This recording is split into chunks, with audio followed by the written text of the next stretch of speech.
PM Narendra Modi आज से अगले कुछ दिनों तक विदेश यात्रा पर रहेंगे।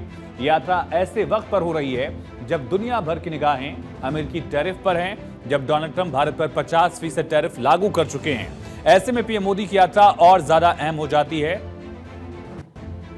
पीएम मोदी का विदेश दौरा अहम कैसे, समझिए। दरअसल पीएम मोदी अगले 4 दिन तक विदेश दौरे पर रहेंगे।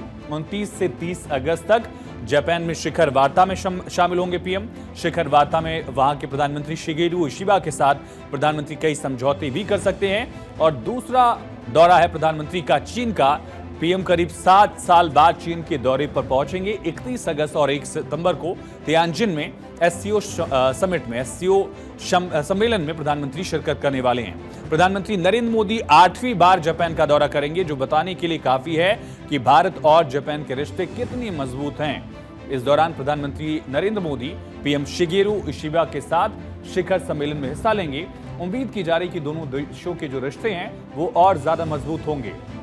क्वाड को लेकर संशय बना हुआ है। दूसरी तरफ इंडो पैसिफिक रीजन में ये दोनों अहम रणनीतिक साझेदार दोस्त जो हैं वो लगातार आगे बढ़ रहे हैं। टैरिफ वॉर के बीच कूटनीतिक तौर पर यात्रा बेहद अहम है प्रधानमंत्री की। खास करके पीएम नरेंद्र मोदी करीबन 7 साल बाद जो है जापान का स्टैंड अलोन द्विपक्षीय दौरा कर रहे हैं। पीएम मोदी और जापानी पीएम इशिबा की पहली वार्षिक मुलाकात होगी और 15वें भारत जापान वार्षिक शिखर सम्मेलन में पीएम शिरकत करेंगे, जिसमें कई मुद्दों को लेकर बातचीत होने वाली है। चाहे उसमें विज्ञान की बात की जाए, व्यापार की बात की जाए, इन्वेस्टमेंट की बात की जाए, तकनीकी की बात की जाए, हर मुद्दे पर तकरीबन चर्चा होगी। और उद्योगपतियों और साथ ही राजनीतिक नेताओं से भी प्रधानमंत्री नरेंद्र मोदी जापान में बातचीत करने वाले हैं। यात्रा अहम है। ट्रंप टैरिफ का मुद्दा एक तरफ, भारत के लिहाज से बेहद अहम। इसका असर अर्थव्यवस्था पर पड़ सकता है, नहीं पड़ सकता, ये चर्चाएं। और ट्रंप टैरिफ का शोर पूरी दुनिया में सुनाई दे रहा है। भारत और जापान के बीच दोस्ती मजबूत हो रही है। इस दौरे से संबंधों को और मजबूत किया जा सकता है। वैश्विक शांति पर भी चर्चा होगी। पीएम 2 दिन तक जापान में रहेंगे और पूरा प्रधानमंत्री का जो दौरा है वो एक्शन पैक्ड रहने वाला है। दरअसल भारत जापान की दोस्ती को आप प्रधानमंत्री नरेंद्र मोदी के इस दौरे से भी समझ सकते हैं, क्योंकि कई अहम समझौते जो हैं पीएम मोदी के इस दौरे के दौरान जापान और भारत में होने वाले हैं। अगले 10 सालों में भारत में जापान निवेश करेगा करीब $68 बिलियन का और 17 सालों में पहली बार सुरक्षा सहयोग पर भी संयुक्त घोषणा जो है वो दोनों प्रधानमंत्री करने वाले हैं। सेमीकंडक्टर, आर्टिफिशियल इंटेलिजेंस पर बातचीत होगी और दोनों देशों के बीच द्विपक्षीय संबंध और मजबूत होंगे, ये भी जानकारी दी गई। India and Japan are two countries that share values, trust and strategic outlook on several issues. They are two of Asia's leading democracies and amongst the top 5 world economies. Our bilateral relations have expanded steadily in scope and ambition over the last decade, and today comprise trade and investment, defense and security, science and technology, infrastructure and mobility, people-to-people contact, and vibrant cultural engagement between the two sides. दरअसल दौरा Bharat Japan विशेष रणनीतिक और वैश्विक साझेदारी को मजबूत करने, आर्थिक विकास को बढ़ावा देने, क्षेत्रीय के साथ वैश्विक चुनौतियों का सामना करने में महत्वपूर्ण भूमिका निभाने वाला है। दोस्ती कितनी अहम है, हमारे लिए दोस्त अहम कितना है, ये समझने की कोशिश करेंगे। 2022 में घोषित 5 ट्रिलियन येन के लक्ष्य से 2 गुना यानी 10 ट्रिलियन येन का निवेश जो है वो करने का लक्ष्य है। इस निवेश से मेक इन इंडिया, आत्मनिर्भर भारत जो है इसको और गति मिलेगी। सेमीकंडक्टर, एआई और स्वच्छ ऊर्जा जैसे क्षेत्रों में भी दोनों देशों में जो सहयोग है वो बढ़ेगा।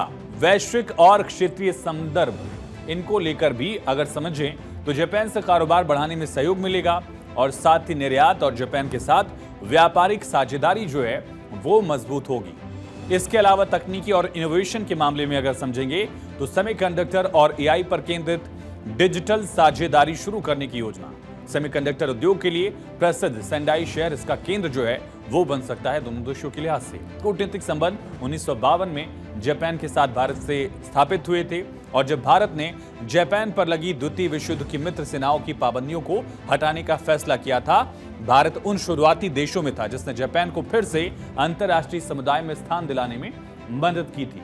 समय के साथ दोनों देशों ने अपनी साझेदारी को, संबंधों को और गहरा किया और मजबूत किया, और ये साल दर साल भारत और जापान के रिश्तों में दिख रहा है। 2001 में पीएम अटल बिहारी वाजपेयी और येशुरो मोरी ने संबंधों को वैश्विक साझेदारी का दर्जा किया और संबंध मजबूत होते रहे।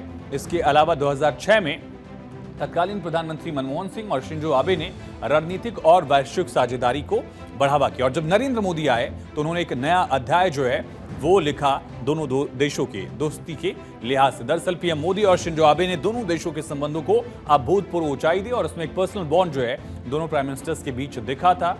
याद करिए, जब शिंजो आबे का निधन हुआ, प्रधानमंत्री खुद जापान पहुंचकर उनको श्रद्धांजलि देने के लिए पहुंचे थे। वो दिखाता है, दर्शाता है कि दोनों देशों में किस स्तर की मित्रता है, कितनी मजबूती है इन रिश्तों में, और साल दर साल दोनों देशों के रिश्ते कारोबार के साथ मजबूत होते रहे हैं। फिलहाल दोनों देशों के बीच करीब $23 मिलियन का कारोबार जो है होता है।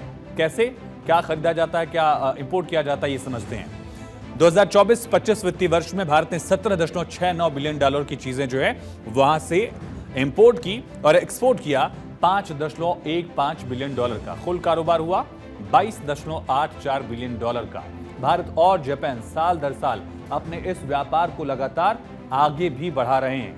दरअसल जापान की तरफ से क्या एक्सपोर्ट किया जाता है, क्या भारत इंपोर्ट करता है, भारत क्या एक्सपोर्ट करता है, ये समझिए। जापान अपने ऑटोमोबाइल्स के लिए पूरी दुनिया में प्रसिद्ध है। इस वजह से ऑटोमोबाइल, ऑटो पार्ट्स भारत जो है वो जापान से इंपोर्ट करता है। इलेक्ट्रॉनिक गुड्स, मशीनरी, स्टील उत्पाद जो है वो भारत जापान से मंगाता है। भारत बदले में भेजता क्या है? पेट्रोकेमिकल्स, कपास, आयरन ओर, लौह अयस्क, आभूषण, ज्वेलरी भारत कई देशों में एक्सपोर्ट करता है, जापान भी इसमें है। और समुद्री उत्पाद जो है वो भी भारत इस देश को, जापान को साल दर साल भेजता है, और इस व्यापार को और ज्यादा मजबूत करने की कोशिश की जा रही है। और पीएम का दौरा सिर्फ कूटनीतिक यात्रा नहीं, औपचारिकता नहीं है, बल्कि ये भारत की रणनीतिक ताकत, आर्थिक प्रगति और तकनीकी आत्मनिर्भरता की दिशा में एक मजबूत कदम होगा। भारत को वैश्विक मंच पर एक मजबूत, भरोसेमंद साझेदार के रूप में स्थापित करने में सहायक भी बनाता है।